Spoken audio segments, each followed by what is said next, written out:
Lab ही नहीं थी। 2 lab में 60 टेस्ट होते थे, आज 11 लैब हमारे पास है। 2000 टेस्ट रोज हम कर रहे हैं और जरूरत पड़ी तो मध्य प्रदेश से सैंपल लेके दूसरे प्रदेशों की लैब में भी हमने भेजे हैं। हमने मूल बीमारी के स्रोत को पहचानने के प्रयास किए। जो व्यवस्थाएं थी वो खड़ी करने की हमने कोशिश की। पीपी किट्स हो, मास्क हो, दवाइयां हो, अस्पतालों की व्यवस्था हो, डेडिकेटेड कोविड अस्पताल हो,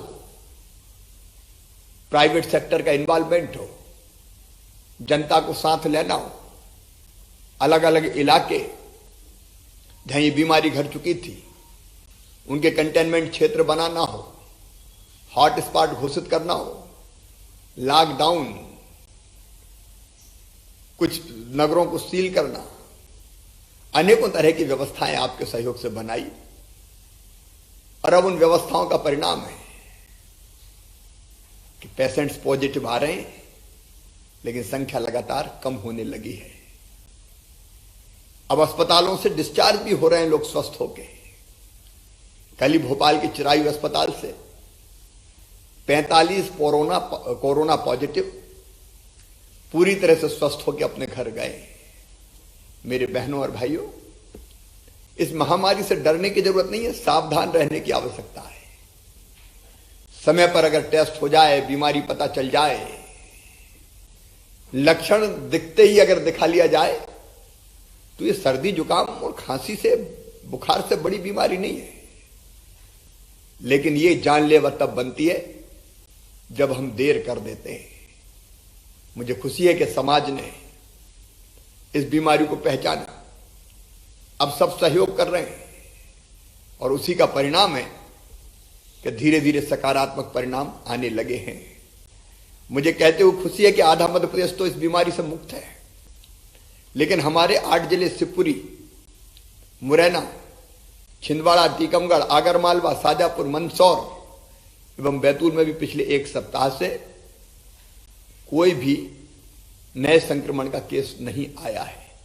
संकट बड़ा है लेकिन हमारी हिम्मत उससे भी बड़ी है। सरकार कोई कसर नहीं छोड़ेगी, आपके साथ मिलकर इस बीमारी से लड़ेगी और हम जीतेंगे। कोरोना पॉजिटिव जो पेशेंट्स है उनको और उनके परिजनों को भी घबराने की जरूरत नहीं है। कई बार नाम सुन के ही हम परेशान हो जाते हैं। अब हम मध्य प्रदेश में नया प्रयोग कर रहे हैं, जहां कोरोना के पेशेंट्स एडमिट है, वहां उनके मनोरंजन के साधन इकट्ठा कर रहे हैं। वहां गीत, संगीत, फिल्म दिखाना, मनोविनोद के बाकी साधन जुटाना ताकि वो आनंद महसूस कर सके। कई बार अकेले रहते रहते भी मन निराश हो जाता है। मन के हारे हार है, मन के जीते जीत। मतलब हम जीतेंगे ये विश्वास पैदा करने के लिए अनेकों नई गतिविधि हम प्रारंभ करने जा रहे हैं। मेरा फिर कहना है, घबराना नहीं है, लॉकडाउन का पालन करना है, सोशल डिस्टेंसिंग का पालन करना है, घरों से बाहर नहीं निकलना है। जहां पॉजिटिव प्रकरण है, जो इलाके हमारे संवेदनशील है, हम मिलकर इस बीमारी को समाप्त करके जीतेंगे। लेकिन इस बीमारी ने हमारी जिंदगी को भी बहुत कठिन बना दिया है। मैं आपके कष्ट जान सकता हूं, विशेषकर मेरे गरीब बहनों और भाइयों। रोजगार के बिना कई बार एक नहीं अनेकों तकलीफें हमारे गरीब बहनों और भाइयों को हुई है। आज मैं आपको कहना चाहता हूं, परसों ही मैंने फैसला किया है, गरीबों के लिए जो योजना संबल बनी थी, नई आशा की किरण लेके आई थी, वो संबल योजना पिछली सरकार ने बंद कर दी थी। हमने संबल योजना फिर से चालू करने का फैसला किया है। मेरा सिद्धांत रहा है, मध्य प्रदेश के संसाधन पर सबका हक है, लेकिन सबसे पहले गरीबों का हक है। संसाधन तो सबके हैं, लेकिन सबके पास नहीं है। जिनके पास नहीं है उनको सरकार अतिरिक्त सहायताएं देगी। और ये संबल योजना के अंतर्गत मैं फिर आपको बताना चाहता हूं, 1 करोड़ से ज्यादा रजिस्ट्रेशन हुआ है। उन सब बहनों और भाइयों को बच्चों की निःशुल्क पढ़ाई, बेटा बेटी को अगर बहन जन्म दे तो जन्म देने के पहले 4,000, जन्म देने के बाद 12,000 रुपया दिए जाएंगे। अगर बच्चे पढ़ते महाविद्यालय में, उनको निःशुल्क शिक्षा की व्यवस्था की जाएगी। बिजली के बिलों की हमने जो एक अलग व्यवस्था की थी, वो व्यवस्था चालू रखी जाएगी। एक्सीडेंट में अगर मृत्यु हो गई तो 4 लाख रुपया, सामान्य मृत्यु पर 2 लाख रुपया, अंतिम संस्कार के लिए 5,000 रुपया, एक नहीं अनेकों सुविधाएं संबल योजना के अंतर्गत गरीब बहनों और भाइयों को देने का हमने फैसला किया है। इससे गरीबों को नवजीवन मिलेगा, नई जिंदगी मिलेगी। और ये कोई एहसान नहीं है, आपका हक है, आपका अधिकार है, जो इस सरकार ने फिर से देने का फैसला किया है। मेरे बहनों और भाइयों, हमने पर्याप्त मात्रा में राशन, ताकि भोजन की कोई दिक्कत और कोई कमी ना रहे, इसलिए पहले 3 महीने का इकट्ठा राशन हमने दे दिया था। 3 महीने का इकट्ठा राशन पहले दे दिया, लेकिन उसके बाद केवल 3 महीने से काम नहीं चलेगा। इस अप्रैल महीने के अंत में और मई महीने के पहले सप्ताह में प्रति व्यक्ति 5 किलो अनाज, जिसमें गेहूं और चावल दोनों सम्मिलित रहेगा। लेकिन चावल और गेहूं खाएंगे काय के साथ, दाल भी चाहिए, इसलिए 1 किलो दाल, ये और हमने 2 महीने का देने का फैसला किया है। लेकिन कई गरीब मेरे भाई और बहन ऐसे थे जिनके राशन कार्ड में नाम नहीं थे, वो परेशान थे, इसलिए 25 प्रकार की श्रेणियां और छांटकर उनको भी राशन उपलब्ध कराने का हमने फैसला किया है। राशन की चिंता मत करना, जितनी जरूरत होगी उतना देंगे। राम की चिड़ैया राम कोई खेत, खाओरी चिड़ैया भर भर पेट। कोई इस संकट के समय भूखा ना रहे, इसलिए अतिरिक्त खाद्यान्न का आवंटन भी आवश्यकता के अनुसार जिलों को उपलब्ध कराने का फैसला किया गया है।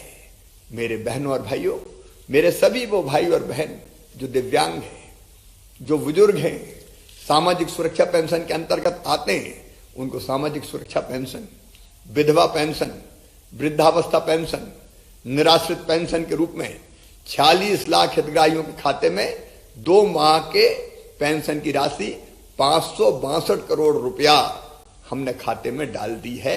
ये पैसा निकाल के आप अपने जीवन की गाड़ी को आगे बढ़ा सकते हैं।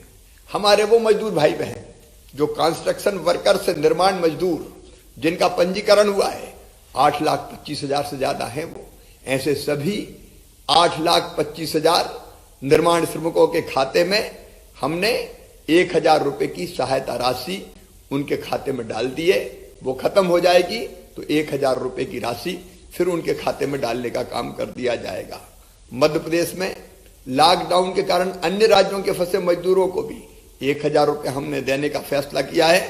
और मुख्यमंत्री प्रवासी मजदूर सहायता योजना के अंतर्गत मेरे जो मजदूर भाई बहन मध्य प्रदेश के बाहर अलग अलग प्रदेशों में फंसे हैं, वो कितने कष्ट सहन कर रहे हैं, इसका मैं अंदाज लगा सकता हूं। इसलिए हमने तय किया है उन सबके खाते में 1,000 रुपया प्रति मजदूर डाला जाएगा। ऐसे मजदूर भाई और बहन के हमें फोन नंबर चाहिए, अकाउंट नंबर चाहिए। अकाउंट नंबर मिलने के बाद जैसे वेरीफाई होता है कि वो वास्तव में दूसरे प्रदेश में है, 1,000 रुपया उनके खाते में डाल दिया जाएगा। अभी तक हमने ऐसे मजदूरों के 5,939 मजदूरों के खाते में पैसे डाल दिए हैं। सूची आती जाएगी, पैसे हम खातों में डालते जाएंगे। मध्य प्रदेश में जो हमारी अत्यंत पिछड़ी जातियां हैं, बैगा, भारिया, सहरिया, इन जनजाति के मेरी बहनों के खाते में हमने 2 महीने का 2,000 रुपया डालने का काम किया है। उनके खातों में भी ये राशि पहुंच चुकी है। हर एक ग्राम पंचायत में अगर भोजन की कोई दिक्कत आती है तो उस दिक्कत को दूर करने के लिए निराश्रित भाई बहनों के लिए, असहाय भाई बहनों के लिए भोजन और आश्रय की व्यवस्था के लिए 70 करोड़ रुपए से ज्यादा की राशि हमने जारी कर दी है। मेरे गरीब बहनों और भाइयों, अभी तेंदुपत्ता टूटने वाला है, महुए का फूल बीनना आपने शुरू कर दिया है। वनोपज कई लोगों को रोजगार देती है, आमदनी बढ़ाती है, और इसलिए हमने तय किया है अभी 25 तारीख से महुए के फूल सहित महुए की गुल्ली, करंज का बीज, साल का बीज, अचार की गुठली, ये सब खरीदने का फैसला किया है। और गरीब बहनों और भाइयों, ये औने पौने दाम पर ना बिके, इसलिए हमने मिनिमम सपोर्ट प्राइस, न्यूनतम समर्थन मूल्य इनका तय कर दिया है। अचार की गुठली हम 130 रुपया प्रति किलो खरीदेंगे। इससे ज्यादा में बिके तो व्यापारी खरीदे, इससे ज्यादा दे तो व्यापारी खरीदे, लेकिन इससे कम में हम नहीं बिकने देंगे। बरोपर संघ के माध्यम से सरकार खरीद लेगी। पलास लाख 150 रुपया प्रति किलो, कुसुम लाख 230 रुपया प्रति किलो, हर्रा 20 रुपया प्रति किलो, बहेड़ा 25 रुपया प्रति किलो, हमारे महुए का फूल 35 रुपया प्रति किलो, महुए की गुल्ली 35 रुपया प्रति किलो। अलग अलग दरें हमने तय करके इनको खरीदने का फैसला किया। तो औने पौने दाम पर मत बेचना, इंतजार करना, 25 तारीख से हम खरीदने वाले हैं।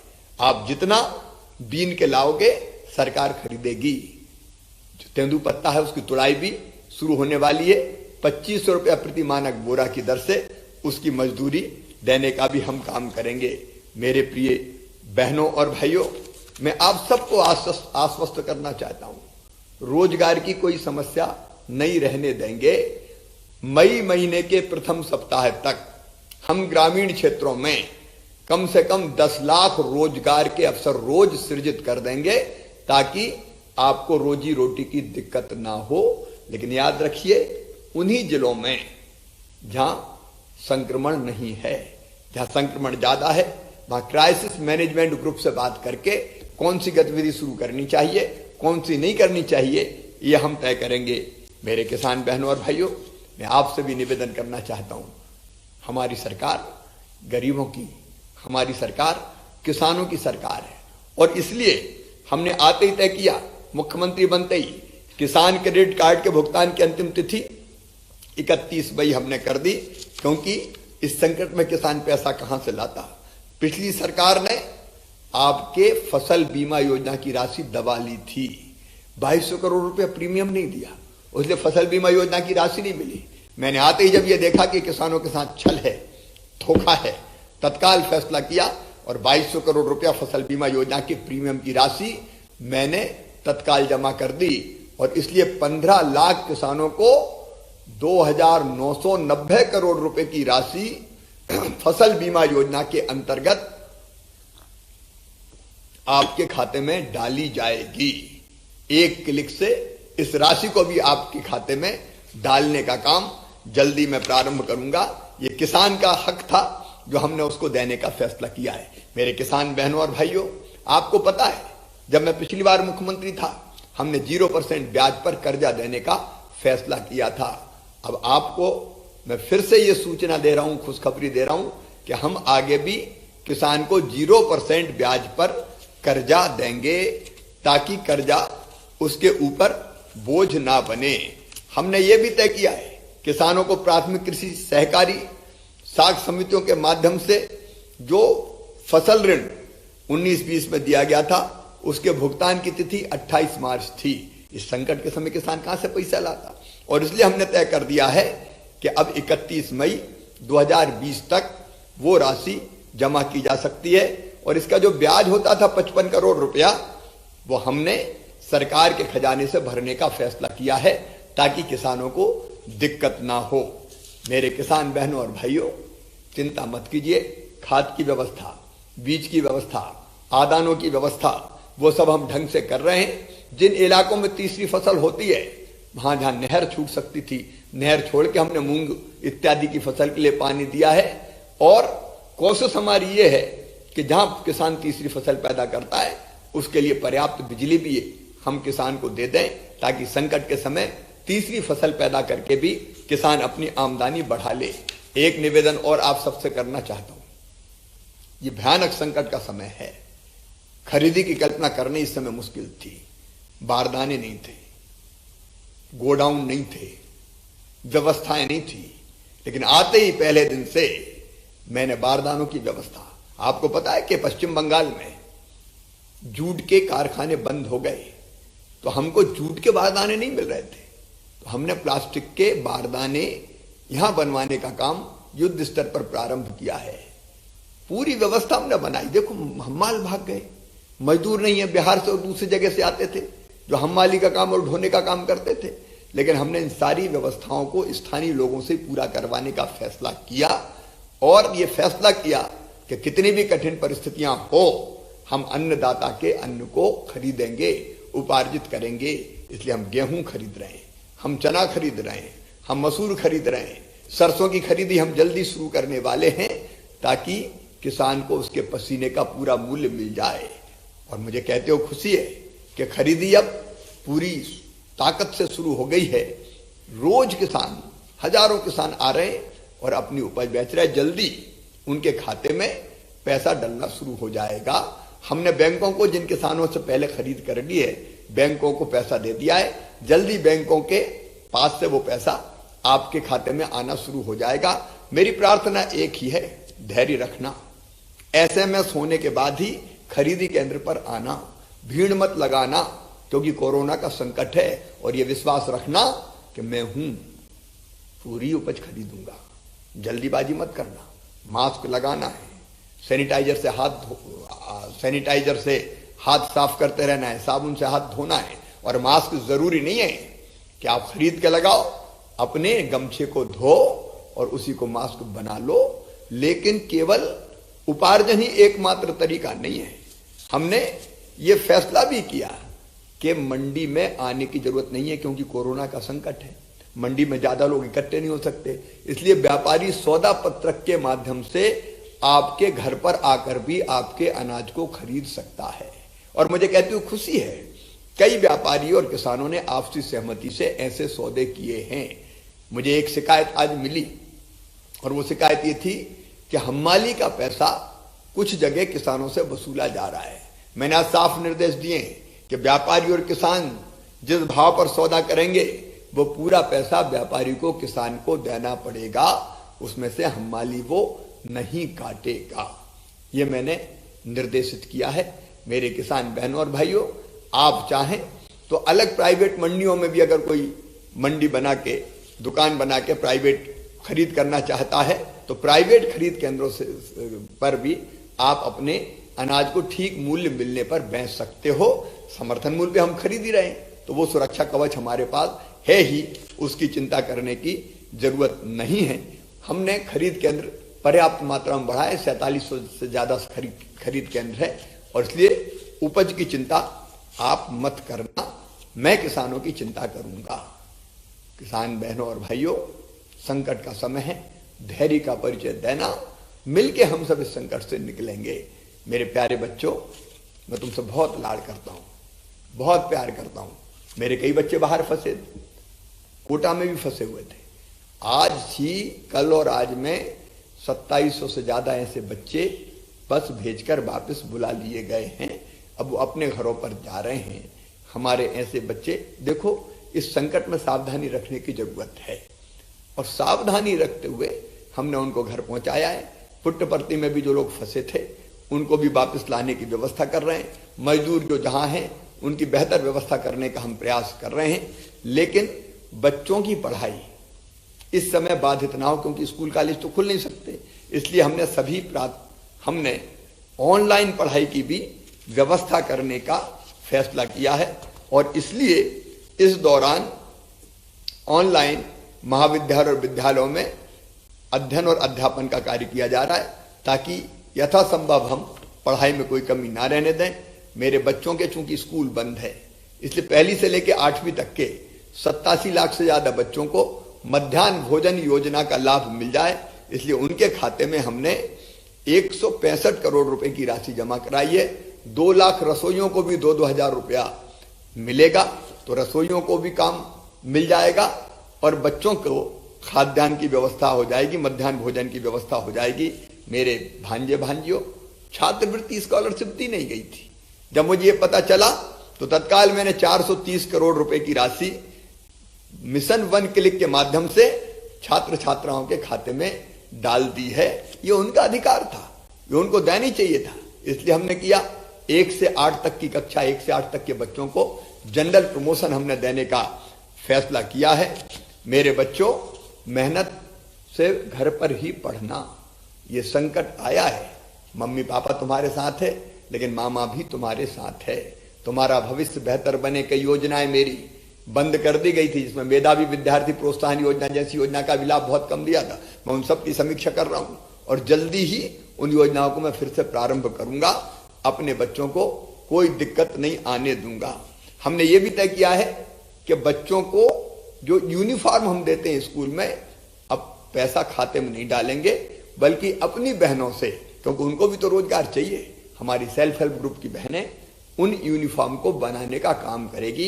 इससे बच्चों को यूनिफॉर्म मिलेगी और बहनों को रोजगार मिलेगा। मेरी प्रिय बहनों, संकट के समय आप एक काम बहुत अच्छे ढंग से कर सकती है। अभी ग्रामीण क्षेत्रों में हमारी कई बहनें कर रही है। हमारी हजारों बहनों ने 59 लाख से ज्यादा फेस मास्क बनाए हैं और पूरे प्रदेश के नागरिकों द्वारा वो उपयोग किए जा रहे हैं।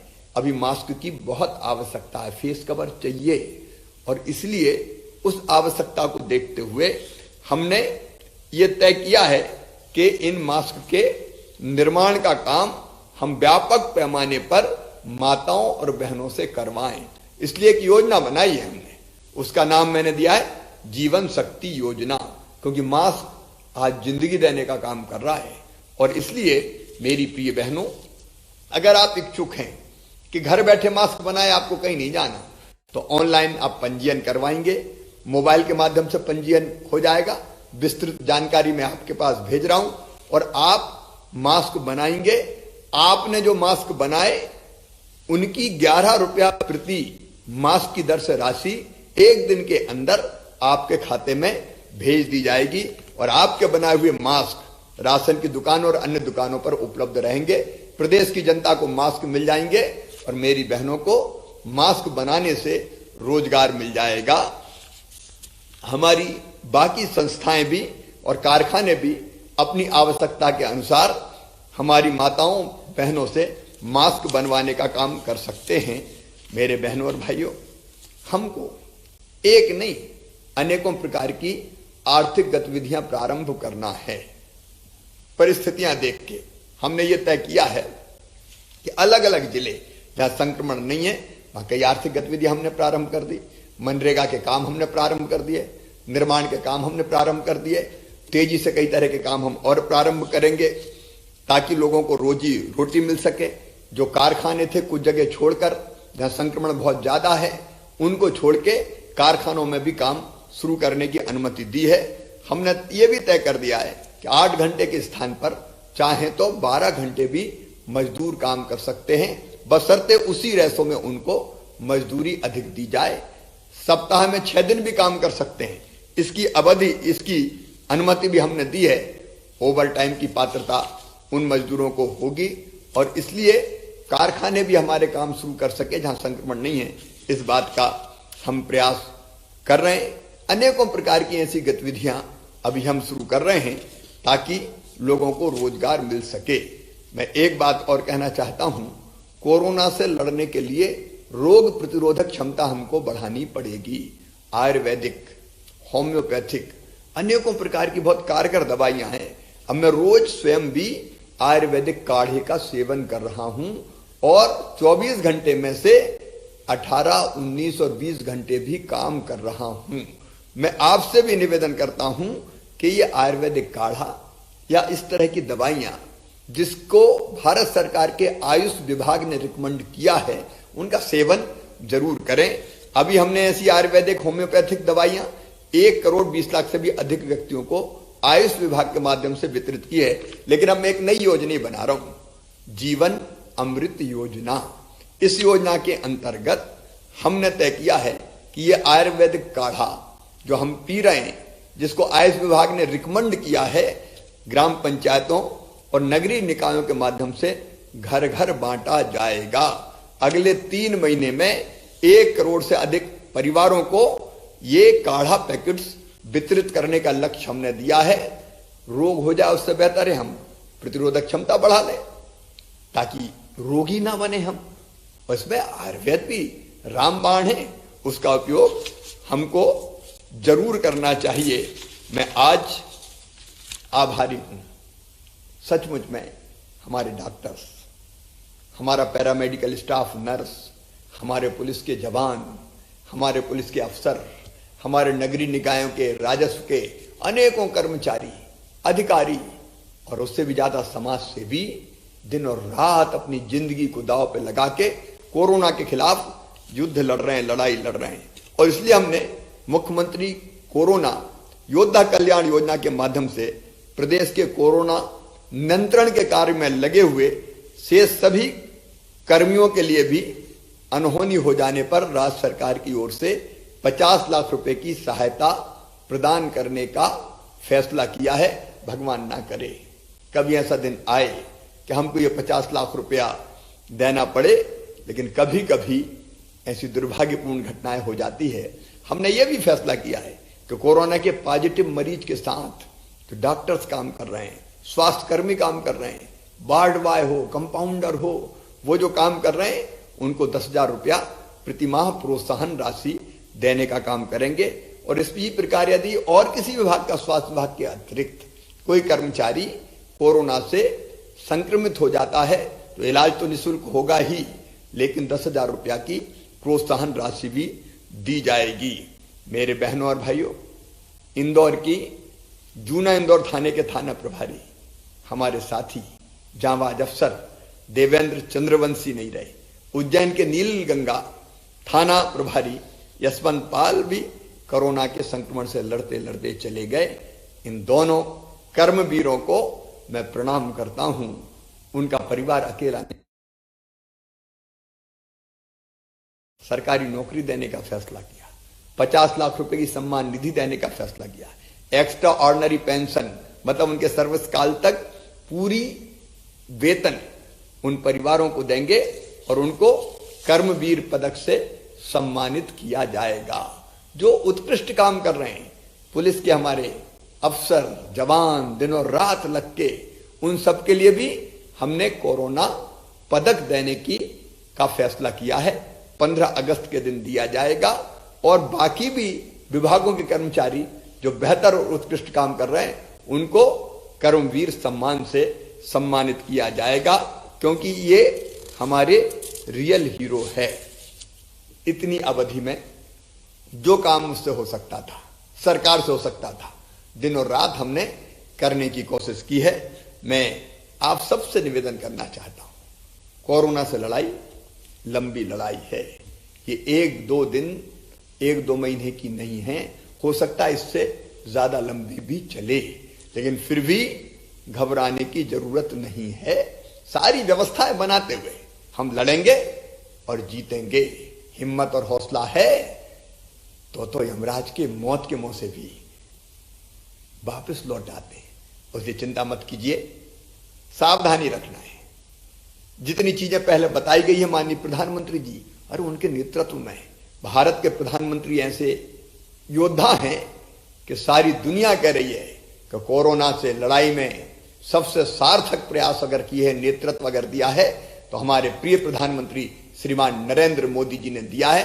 मैं उनका अभिनंदन करता हूं और उन्होंने जो चीजें तय की है, सरकार ने जो चीजें तय की है, उसका हम पूरा पालन करेंगे। 27 तारीख को माननीय प्रधानमंत्री जी मुख्यमंत्रियों के साथ फिर बैठक करने वाले हैं। उस बैठक के बाद आगे के काम भी तय होंगे।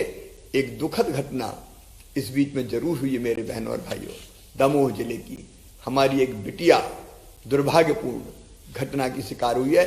दोनों दरिंदे पकड़ लिए गए हैं, उनको छोड़ेंगे नहीं किसी भी कीमत पर। संवेदनशील अपराध मानते हुए वो फांसी के तख्ते तक पहुंचे, इसमें कोई कसर नहीं छोड़ी जाएगी। बिटिया की पूरी देखरेख और इलाज सरकार करेगी ताकि आगे उस बेटी का भविष्य उज्जवल हो। मैं आप सबसे निवेदन करना चाहता हूं, आप हिम्मत और हौसले रखिए, मिलकर हम लड़ेंगे। और एक बात और, ये चुनौती है, कोरोना का संकट, ये चुनौती है, लेकिन इस चुनौती से हम घबराएंगे नहीं, इस चुनौती को अवसर में बदलेंगे। मध्य प्रदेश में रोजगार के नए अवसर सृजित करेंगे।